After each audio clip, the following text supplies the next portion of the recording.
হয়তো আপনাদের লাগছে বামেদের কথা বলছি।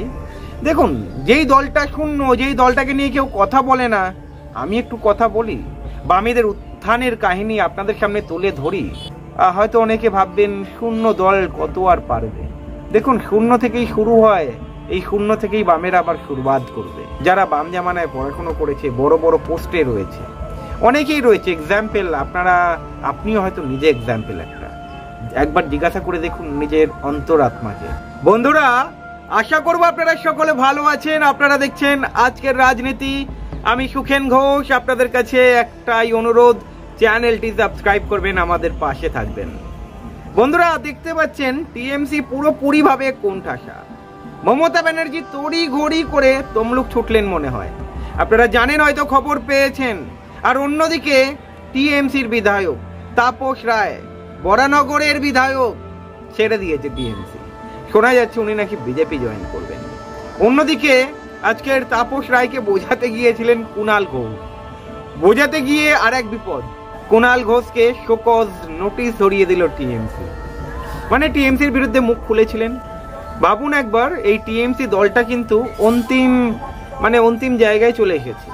এবারে যাবে যাবে করছে, মানে অনেকটাই কোণঠাসা। যেভাবে দুর্নীতিতে পুরো দলটা জর্জরিত হয়েছে, আমি বাংলার মানুষ কি করে সহ্য করছে।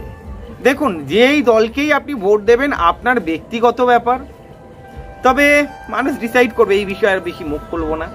তবে টিএমসির বিষয়ে আলোচনা করব না, আমি আলোচনা করব বামেদের বিষয়ে। হয়তো বামেদেরকে সেভাবে পাত্তা দিচ্ছে না অনেকে, বামেদের প্রচার হচ্ছে না। কিন্তু আপনারা লক্ষ্য যদি রাখেন, আপনারা দেখবেন যেখানে লাল পতাকার দেখা পাওয়া যেত না, সেখানে আজকে লাল পতাকা দেখছি। 12 বছর, কোথাও 16 বছর পরে লাল পতাকার উত্থান হচ্ছে। এটা কি এমনি এমনি হচ্ছে? মানুষ যদি সায় না দেয়, এমনি এমনি হচ্ছে? আজকের বামেদের যে কটা যুব নেতা রয়েছে, একবার দেখাতে পারবেন অন্য কোনো দলে এত যুব নেতা? নাম যদি বলতে শুরু করি, মানে লম্বা লিস্ট বেরিয়ে আসবে। যারা বামপন্থী আন্দোলনে বিশ্বাস করে, তাদের কাছে গর্বের বিষয়, যেই বামকে বুড়োদের দল বলা হতো, সেই বুড়োদের দলে নাকি এখন সব থেকে বেশি যুব নেতা, যুব নেত্রী। আপনারা জানেন সবকিছু, আমার মনে হয় না খুলে কিছু বলতে হবে। আপনারা দেখতে পাচ্ছেন যেখানেই সভা হচ্ছে মানুষের ভিড় দেখেছেন। হয়তো মিডিয়া পড়ে রয়েছে অভিজিৎ গাঙ্গুলি কোথায় জয়েন করবে এই বিষয়ে। যাই হোক, তবে আপনারা দেখেছেন মুর্শিদাবাদ, মালদাতে, মেদিনীপুরে, উত্তর 24 পরগনাতে, দক্ষিণ 24 পরগনাতে, বীরভূমে, বাঁকুড়াতে, হুগলিতে, পুরুলিয়াতে, যেখানেই বামেরা সমাবেশ করছে, শুধু একবার ভিড় দেখে নেবেন। এই যে বামেদের সমাবেশে ভিড় হচ্ছে, এত কেন হচ্ছে? যদি মানুষ বামেদের সাথ না দেয়, এটা কি কখনো সম্ভব? তাই এখান থেকে আমি ড্যাম শিওর বামেদের ভোট পার্সেন্টেজ অনেকটাই বাড়বে। আপনি কি শিওর রয়েছেন? কমেন্ট করে জানাবেন, কিন্তু ভুলবেন না। দেখুন, যারা বামপন্থী বিরোধী, হয়তো আপনাদের লাগছে বামেদের কথা বলছি। দেখুন, যেই দলটা শূন্য, যেই দলটাকে নিয়ে কেউ কথা বলে না, আমি একটু কথা বলি, বামেদের উত্থানের কাহিনী আপনাদের সামনে তুলে ধরি। যেই বামকে শূন্য করা হয়েছিল সিঙ্গুর নন্দীগ্রামে, আর সিঙ্গুর নন্দীগ্রামে শুভেন্দু অধিকারীও কিন্তু ছিল ওখানে, ভুলবেন না। আজকের সেই শুভেন্দু অধিকারী বিজেপিতে রয়েছে। আজকের মানুষ যদি ভুলে যায়, তাহলে আমার মনে হয় এর দিয়ে লজ্জার বিষয় আর কিছু হতে পারে। আজকের যদি কারখানাটা হতো, ছেড়ে দিন, কারখানা হয়নি, সেই বিষয়ে আর কি বলবো।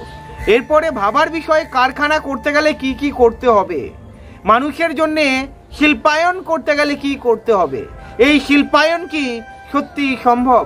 বিজেপি 10 বছরে কেন্দ্রে রয়েছে, কোন কোন জেলা বা কোন কোন রাজ্যে শিল্পায়ন হয়েছে, তার হিসাব আপনাদের কাছে আমি চাইছি।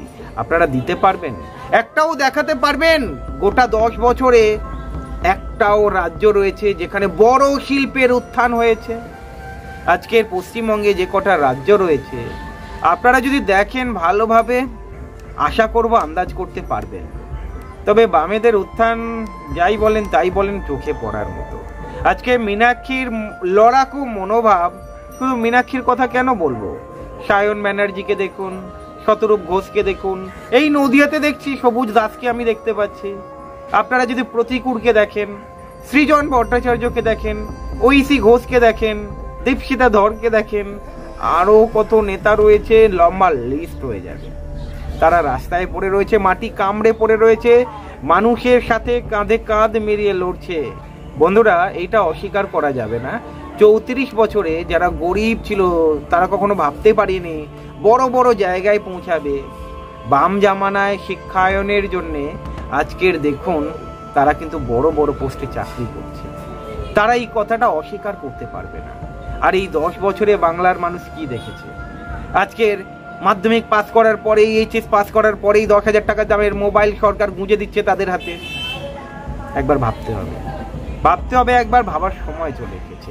বাম জামানায় এত কিছু ছিল না। তবে দেখুন, যারা বাম জামানায় পড়াশোনা করেছে, বড় বড় পোস্টে রয়েছে, অনেকেই রয়েছে। এক্সাম্পল আপনিও হয়তো নিজে এক্সাম্পল একবার জিজ্ঞাসা করে দেখুন নিজের অন্তরাত্মাকে, তাহলেই বুঝে যাবে।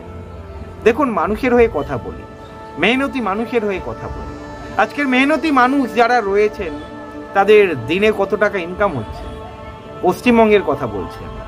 বিজেপিতে 77টা এমপি রয়েছে, 18টা এমপি রয়েছে, 77টা এমএলএ, 18টা এমপি নিয়ে বিজেপির কতটা প্রতিবাদ বা প্রতিরোধ আপনারা দেখেছেন। এই মূল্য বৃদ্ধি নিয়ে কতটা আন্দোলন দেখেছেন। বামেদের আন্দোলন আমরা দেখতে পাচ্ছি, বামেদের আন্দোলন চোখে পড়ছে, যার ফলে তো আলোচনা করছি।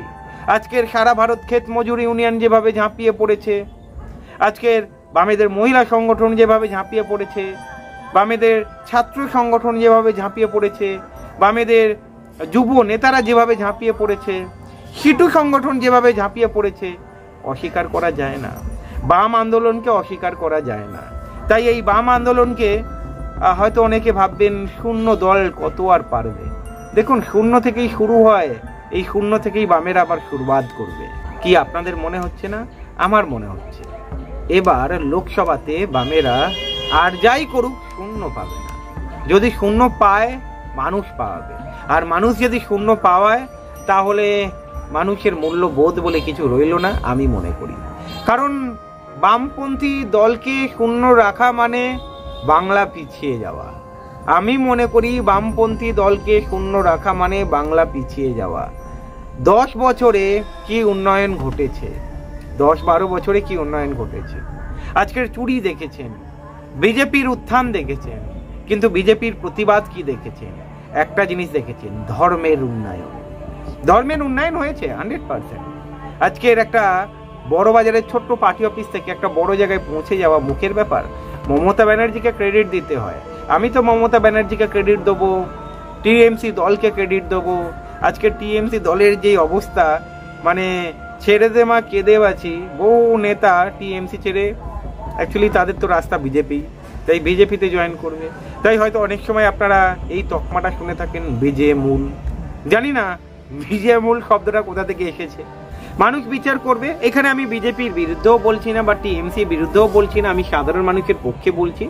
এবং আমি দেখতে পাচ্ছি মেহনতি গরিব মানুষ, খেটে খাওয়া মানুষের পাশে একমাত্র বামেরাই রয়েছে। শুধু বাম নয়, আমি বলবো এখানে আইএসএফও রয়েছে। আইএসএফও যথেষ্ট কাজ করছে সাধারণ মানুষের জন্য, পিছিয়ে পড়া মানুষের জন্য, দলিত আদিবাসী মানুষের জন্য, মুসলিম সমাজের জন্য। নওশাদ সিদ্দিকীর মতো একটা লিডার পেয়েছে, আজকের জনপ্রিয়তা লাভ করেছে। যদি সেরকম কাজ না করতো তাহলে জনপ্রিয়তা লাভ করে কি করে? প্রশ্ন তো রয়ে যায়, প্রশ্ন তো রাখতেই হয়। আপনি প্রশ্ন রাখবেন না, প্রশ্ন আমি রাখছি। তাই আমি বলছি বামেদের কিন্তু উত্থান হয়েছে বিভিন্ন জায়গায়, আপনারা দেখতে পাচ্ছেন। তবে দেখুন, আগামী দিনে আপনারা জোরদার টক্কর দেখবেন কিন্তু বিজেপির সঙ্গে। টিএমসি গায়েব হয়ে যাবে, বিজেপির সঙ্গে জোরদার টক্কর দেখতে চলেছেন। আপনাদের কি মনে হয় কমেন্ট করে জানাবেন। ভালো থাকবেন।